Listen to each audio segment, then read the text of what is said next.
Congressman, paano niyo po sinasagot itong mga ganitong klase ng obserbasyon? Pwede ba palampasin na ng CA yun dahil napapakinabangan naman siya ng bansa? O paano? Bye! Happy weekend! Woo! Di mo ba naabutan ng live ng Komento Nying? Huwag mag-alala. Rewind tayo! Sagot ko na ang quick highlight ng huntahang na mismo. Ito ang Kanto Nying. The Komento Nying Rewind.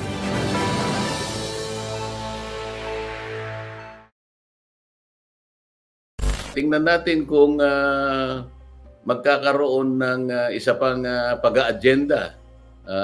Kasi hindi pa naman natapos, hindi ba? Naka-defer dahil nga doon sa aming executive session.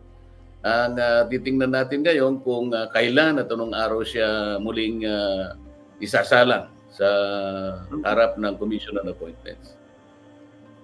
May oras pa po ba kayo? Ang sabi po sa akin ni Senate President Mig Zubiri, mahigit 10 pa raw yung cabinet members na kailangan yung harapin.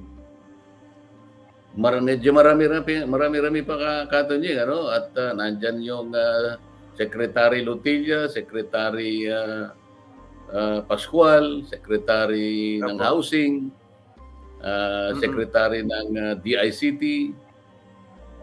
Palagay ko nga, mga ganun, mga 8 siguro o 9, kung di ako nagkakamali. Opo.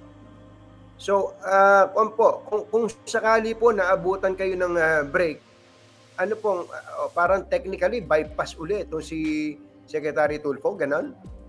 Ganon ang mangyayari. Lahat ng hindi mapagtitibay ang kanilang nomination or appointment, sapilitan silang mag-bypass. At ayun, magkakaroon na naman ng reappointment kung ikipagsapala na sila doon sa reappointment ng ating Pangulo. Reappoint ka pa. Opo. Ganon ang regulasyon ngayon. Kaya hindi pwedeng only reappointment. Ang dami kasing standards na dapat i-apply sa isang manunungkulan na Katonying. Hindi lamang yung pagiging masipag. Importante talaga na citizen ka, pagkatapos may papakita mo ang pagiging citizen mo sa pagganap mo ng tungkulin. Congressman, paano niyo po sinasagot itong mga ganitong klase ng obserbasyon na ang sipag daw po ni Secretary Tulfo, magaling magtrabaho, napapakinabangan ng Pangulo. Pwede ba palampasin na ng CA yun dahil napapakinabangan naman siya ng bansa? Hindi lang naman kasi sipag ang pinag-uusapan, Katonying Ang pagkatao ng isang tao hindi lamang naman nabubuo sa masipag. Maraming masipag, Katonying. Ngunit halimbawa, kung meron namang isang bagay na maaaring makapagbigay ng katuwiran para halimbawa ay hindi ka mahirang, sa maraming pagkakataon kasi nangyayari din yung Katonying. Hindi lang isang kriteriyo ng hinahanap natin sa kanila.